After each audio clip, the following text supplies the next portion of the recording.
하나님의 말씀은 사무엘상 10장입니다. 사무엘상 10장 8절에서 9절 말씀입니다. 사무엘상 10장 8절에서 9절 말씀입니다.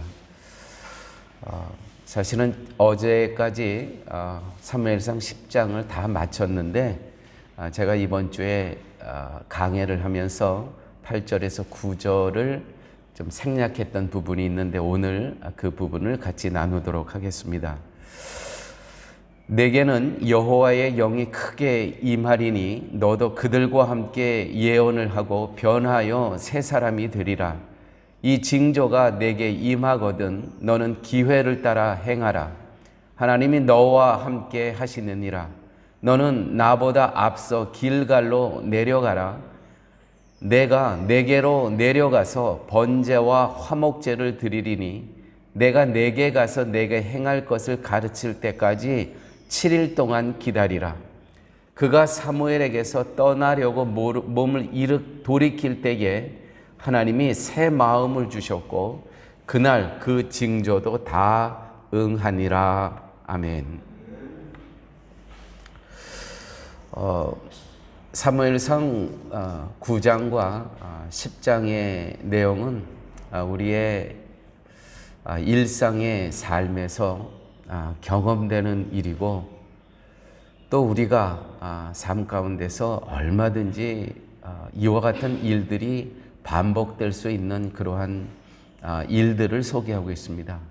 먼저 베냐민 지파에 기스라는 한 남자가 있었습니다. 이 기스는 사울의 아버지인데 나귀를 키우고 있는데 그 암나귀를 잃어버리게 되죠. 그래서 그 암나귀를 찾아오기 위해서 당시 암나귀는 재산이었습니다. 요즘 말로 하면 메르세데 벤츠가 그거를 잃어버린 것과 똑같은 상황입니다. 그래서 아들 사울과 함께 또 종을 붙여서 이제 암나귀들을 찾아오게 하죠. 그렇게 찾으면서 찾아 헤매게 되죠. 사흘을 찾아 헤매게 됩니다. 그러한 과정 가운데 사무엘이라는 당시의 선견자, 선지자를 만나게 됩니다. 근데 이 사울이 오기 전에 하나님께서는 사무엘에게 이제 한 사람이 사울이라는 이 청년이 너에게 올 텐데 그에게 기름을 부어 왕으로 세워라 라는 하나님의 음성을 먼저 듣습니다. 그렇게 하고 있는데 정말 이 사울이 온 거예요. 그래서 사울은 하나님께서 들려주신 그 말씀을 정말 인간적으로 생각하면 지금까지 내가 이스라엘에서 가장 존경받고 추앙받는 그러한 선견자, 선지자였습니다. 그런데 지금 새파란 젊은이가 왔는데 하나님께서 이 청년에게 이 기름 부음을 허락하라는 겁니다.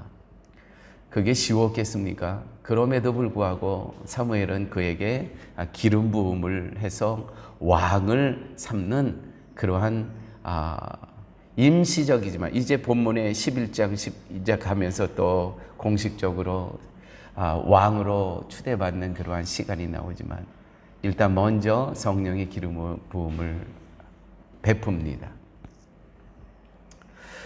그런데 사무엘이 사울에게 내가 지금 너에게 베푼 이 성령의 기름 부음은 왕으로 이스라엘 왕으로 세운 것은 내가 하는 것이 아니고 하나님께서 하신 것이다. 세 가지의 징표가 있는데 이전 내가 그 세 가지의 징표를 경험하면서 너는 지금 기름 부음 받은 것이 내가 개인적으로 한 게 아니고 하나님께서 하신 것을 너는 볼 것이다 라고 이야기를 합니다. 그 첫째가 사무엘은 사울에게 이렇게 얘기를 합니다. 그 징표 첫째가 너에게 이 기름 부음을 베푸신 분은 사람이 아니고 하나님이시라는 그 징표 첫째가 뭐냐면 너가 이제 돌아갈 때인데 베냐민 경계 셀사라는 그 지역에 라헬의 묘실 곁에 두 사람을 만날 거라는 거예요. 두 사람. 근데 그 두 사람이 너에게 너희 아버지가 지금 잃어버린 나귀를 염려하는 것이 아니라 너희들이 돌아오지 않아서 염려한다는 거예요. 그 말을 들을 거라는 거예요. 그 말을 들으면 이 성령의 기름 부음을 받은 것이 사무엘이라는 한 개인이 하는 것이 아니고 하나님께서 베푸신 왕으로 삼는 예식이었구나. 그것을 깨달으라는 거예요. 근데 정말 그것을 만나게 됩니다. 그 두 사람을. 그런데 여기서 이 지명이 중요하죠. 베냐민 경계 셀사에 있는 라헬의 묘실 곁에 이 두 사람을 만나게 되는데 베냐민은 누구냐 하면 라헬의 아들입니다. 라헬의 막내 아들이에요.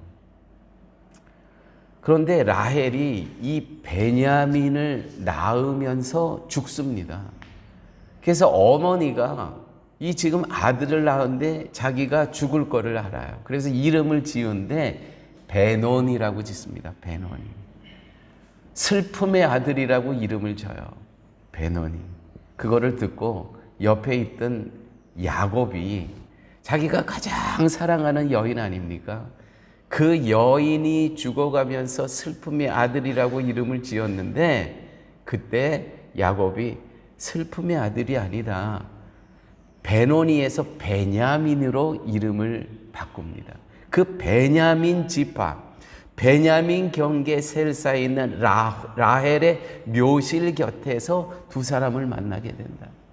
이 의미가 뭐냐면 너 베냐민 지파 아니냐? 베냐민 지파. 베냐민이 자기가 자기를 소개하면서 나같이 베냐민 지파 초라하고 정말 작은 이 베냐민 지파 나 같은 사람에게 무슨 왕으로 세웁니까? 정말 하찮은 존재라고 여기고 있었는데 이 말씀 가운데 베냐민 경계 셀사에 있는 라헬의 묘실 곁에 여기서 성경의 기자는 이 사울에게 그 옛날로 돌아가서 너희 그 선조 야곱이 너의 이름을 지은 너는 그 베냐민 지파의 족속이다. 베냐민 지파. 오른손의 아들이라는 거예요. 베냐민이라는 아들. 슬픔의 아들에서 엄마는 라헬은 슬픔의 아들이라는 이름을 지어 자기는 죽으니까. 그런데 야곱은 아니다. 너는 오른손의 아들이다. 오른손은 권능을 뜻하는 겁니다. 힘의 아들이라는 것이죠. 여기서 그 이름을 회복시키게 하죠. 또 하나의 하나님께서 너를 왕으로 삼으신 또 하나의 징표가 있는데 상수리 나무에 이르면 거기서 하나님을 배우려고 베델로 올라가는 세 사람을 만날 것이다. 베델로 올라가는 세 사람을 만나는데 그 세 사람 한 사람은 염소를 갖고 있고 또 포도주를 갖고 있고 또 떡을 갖고 있을 것이다. 그 떡을 갖고 있는 사람이 너에게 그 떡 두 덩어리를 줄 것이다. 베델로 올라간대요. 베델은 하나님의 집입니다. 하나님의 전이라는 뜻입니다. 예배하는 전입니다. 베델. 거기에 올라가는 이 세 사람, 그러니까 예배하기 위해서 올라가는 거예요.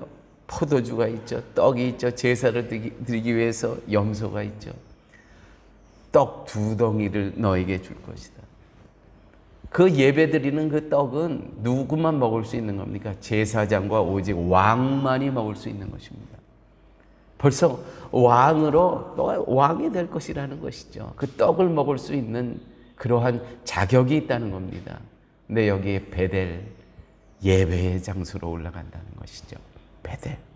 너도 이 이스라엘을 다스리는데 바로 이 예배, 하나님 앞에 늘 예배하는 그 자세로 이스라엘을 섬기려는 것이죠. 세 번째 어떤 징표를 보여주시냐면은 그 위 산에서 찬송하면서 예언하면서 말씀을 선포하면서 내려오는 사람들을 만날 것이라고 합니다. 정말 이 사람들을 만나는 거예요. 여기서 같이 찬양하고 여기서 같이 예언하고 여기서 같이 말씀을 선포하게 됩니다.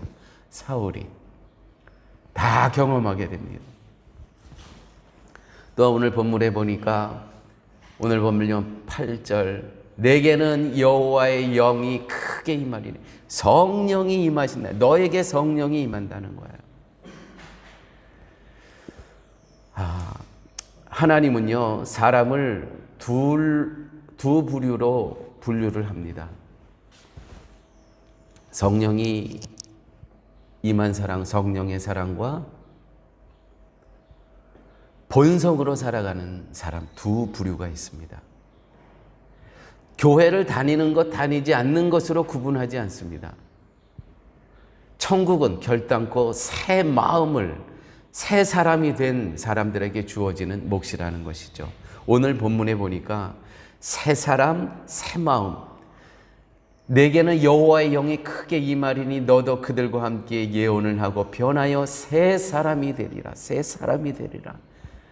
9절 말씀 그가 사무엘에게 떠나려고 몸을 돌이킬 때에 하나님이 새 마음을 주셨고 새 마음을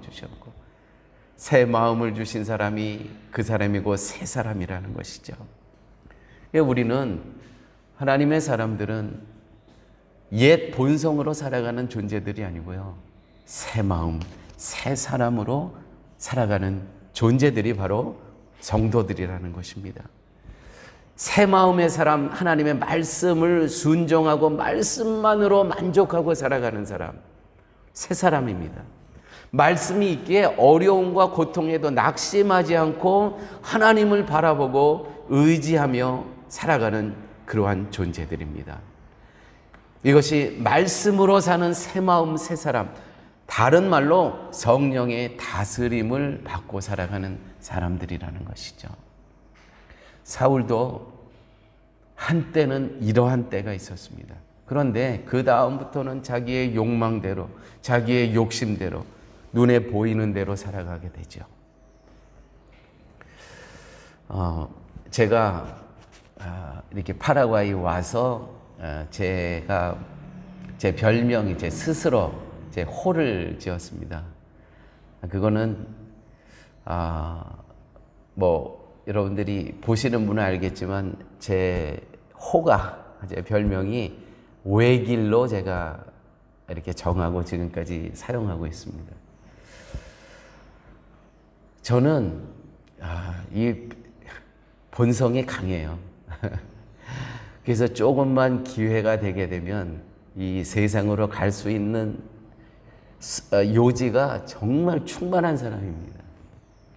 그래서 제가 쟤를 너무나 잘 알기 때문에 제가 뭐든지 저를 탁 누르면 외길이 뜰 수 있게끔 그렇게 만들어 놨습니다. 근데 조장로님이 저한테 그게 무슨 내력인지 말씀해 달라 그러더라고요. 그래서 제가 이런 사람이기 때문에 제가 외길을 사용합니다 그랬더니 외길이 새길입니다 그러시더라고요. 새길. 제가 감동을 받았습니다. 정말 외길이 새길이구나. 새 사람이구나. 새 마음이구나. 제가 저를 너무나 잘 알거든요. 조금만 어떤 유혹이 있어도요. 제가 굉장히 감성적인 사람이에요. 그래서 거기에 쉽게 넘어갈 수 있고 또 굉장히 제가 로맨틱한 사람입니다. 그렇게 안 보이실 수 있지만 쉽게 그렇게 세상적인 것을 좋아할 수 있는 요소가 제가 다분해요. 그러니까 그 길목을 제가 차단하는 거죠. 제가 24살에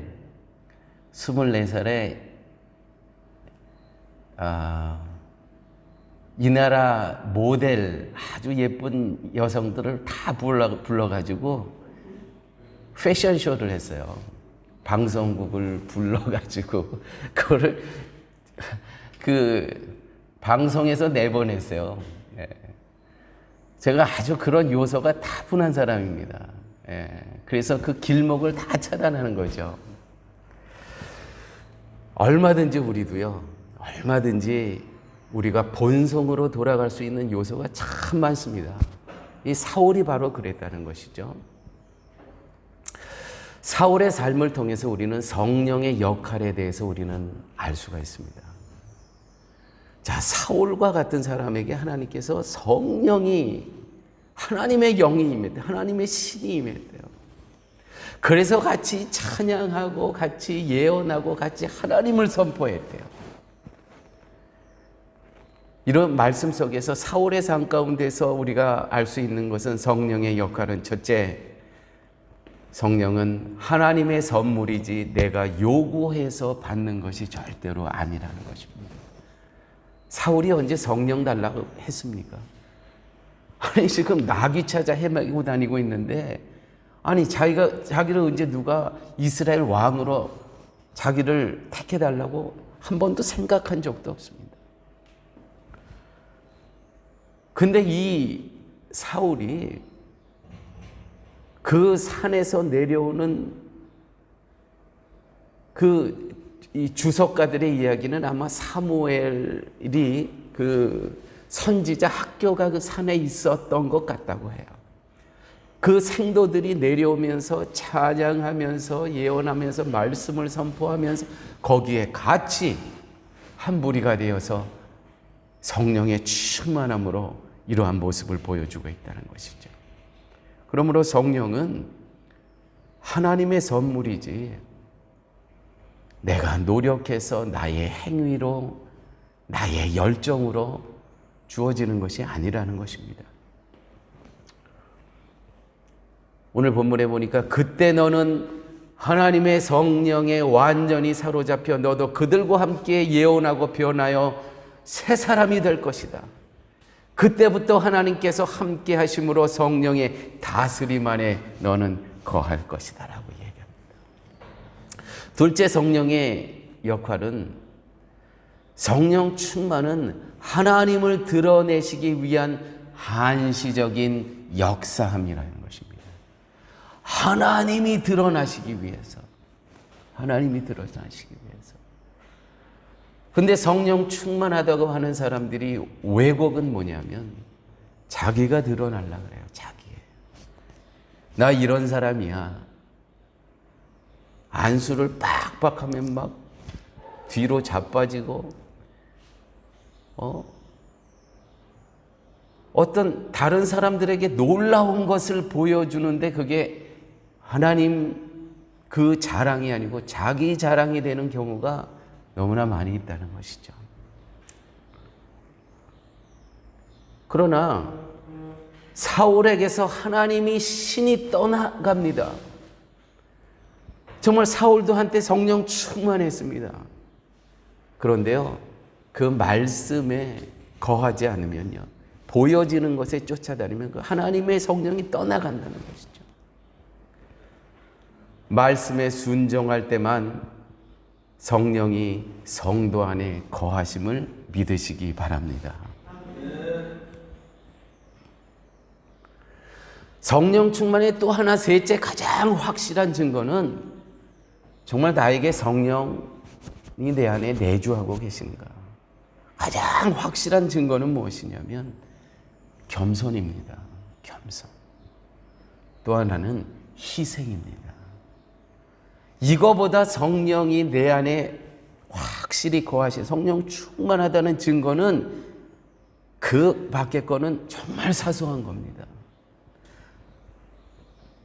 성령의 모습으로 방언을 한다, 있습니다. 그런데 방언을 해야만 성령이, 내가 성령 받았다라고 하는 거는 그거는 매우 잘못된 겁니다. 성령의 징표로 치유와 기적 있습니다. 그런데 성령을 받은 사람은 치유해야 되고 기적을 베풀어야 된다고 한다면 그것이 없으면 안 된다는 것은 그거는 또 왜곡입니다. 예수님께서 우리에게 보여주신 성령 충만의 가장 확실한 것은 무엇이냐면 겸손입니다. 내가 섬김을 받으려 온 것이 아니고 오히려 섬기려 이 땅에 왔노라. 겸손합니다. 또한 희생입니다. 십자가를 지시기까지. 그래서 교회 직원은 이제 매 공동의회 때 저희들이 이제 2024년도 교회 직원을 임명을 합니다. 사역자가 있죠. 장로님, 권사님, 안수 집사님, 서리 집사님, 다 교회 직원입니다. 교회 직원이 어떻게 이 직원으로서 교회를 섬겨야 되냐면 겸손과 희생입니다. 그 모습 가운데 정말 이 교회는 성령 충만한 교회가 드러나는 것이지, 어떤 세상 사람들이 깜짝깜짝 놀라는 것으로 그것이 교회가 성령 충만하다라고 하게 되면 그건 대단한 왜곡이라는 것이죠. 새 마음의 사람에게는 말씀이 곧 즐거움입니다. 말씀은 세 가지를 말씀이라고 합니다. 성경 66권이 말씀입니다. 그래요. 성도는 말씀과 늘 함께 살아가야 됩니다. 둘째는 예수 그리스도가 곧 말씀입니다. 그분은 이 땅에 말씀으로 오셨습니다. 로고스로 오셨습니다. 예수 그리스도를 늘 기억하며 묵상하며 동행하며 살아가야 되는 것입니다. 셋째는 교회의 강단에서 선포되는 말씀이 세 번째 말씀인 겁니다. 인터넷에서 돌아가는 좋은 설교들 많습니다. 그러나 여러분들이 말씀을 붙잡고 산다는 의미는 우리 사랑의 교회 강단에서 선포된 말씀을 기억하며 한 주간을 사는 것입니다. 그렇게 돼야 됩니다. 그렇지 않고 훌륭한 목사님, 정말 뜨는 목사님 하게 되면 우리 교회의 방향과 다르거든요. 그런 설교를 계속 듣게 되면 교회의 사랑의 교회 성도로서 모든 것이 불평, 불만이 생깁니다. 그 목사님 이렇게 그거는 그 교회 성도지요. 사랑의 교회 성도 아닙니다. 이 강단에서 선포되는 말씀이 말씀이다라고 여기는 것. 그런 후에 시간이 남으시면 들으세요.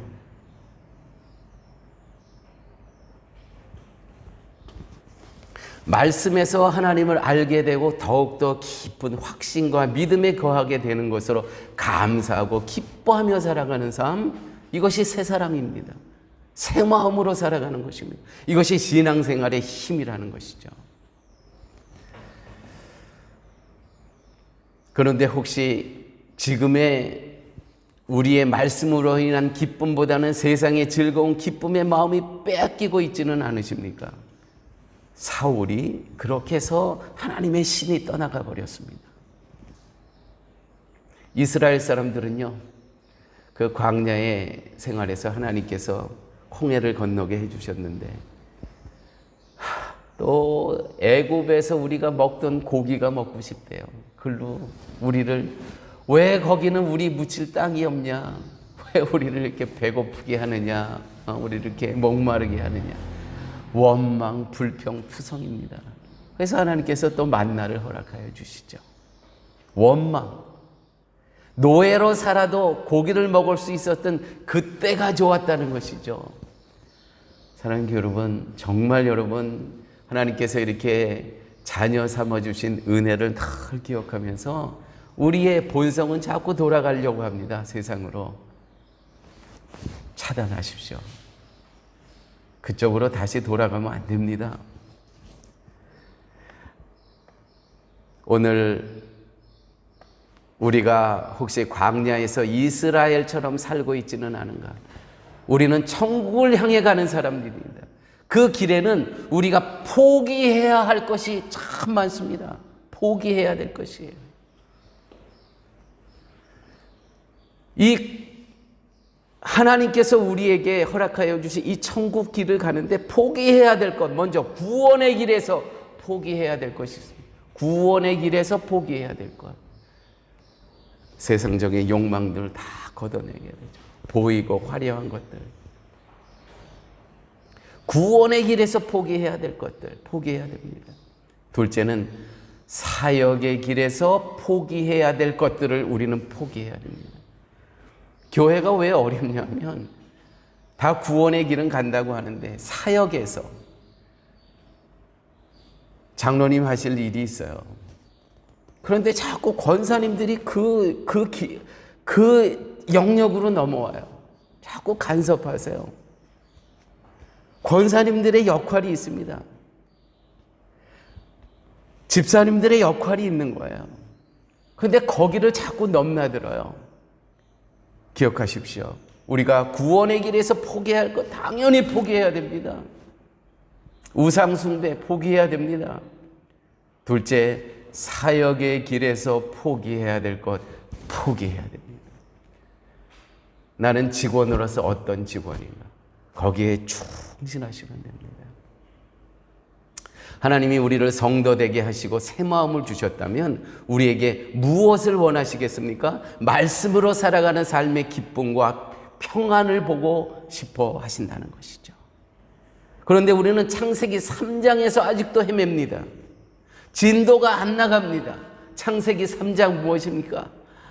뱀에게 그 유혹에 넘어가요. 창세기 3장에서 넘어가질 못해요. 그 3장을. 계속 유혹에 넘어가고 넘어지고 거기서 또 헤매고 말씀에 불순종하고 욕망에 따라고. 내가 신앙생활 몇십 년 했는데 아직도 창세기 3장의 삶을 살아가고 있다는 것이죠. 교회 여러분, 하나님께서 가장 기뻐하시는 것은 무엇입니까? 그것만 알게 되면 창세기 3장을 뛰어넘을 수 있다는 것이죠. 히브리서 11장 6절, 믿음이 없이는 기쁘시게 못하나니. 하나님을 기쁘시게 하는 건 믿음이 없이는. 믿음이 뭐예요? 당신의 독생자 외아들 예수 그리스도께서 나의 모든 죄악을 감당하셨다는 것. 믿음이 없이는 하나님을 기쁘시게 못하나니. 너무나 간단한 겁니다. 마태복음 3장 16절 말씀. 그때 세례받고 올라오는 그때 하늘로부터 소리 있어 말씀하시되 이는 내 사랑하는 아들이요 내 기뻐하는 자라. 여러분, 하나님께서 가장 기뻐하는 거 예수 그리스도에 집중하고 예수 그리스도를 바라보고 그분의 삶, 겸손과 희생의 삶을 닮아가시는 사랑의 교회 성도님들 되시기를 예수님의 이름으로 축원드립니다.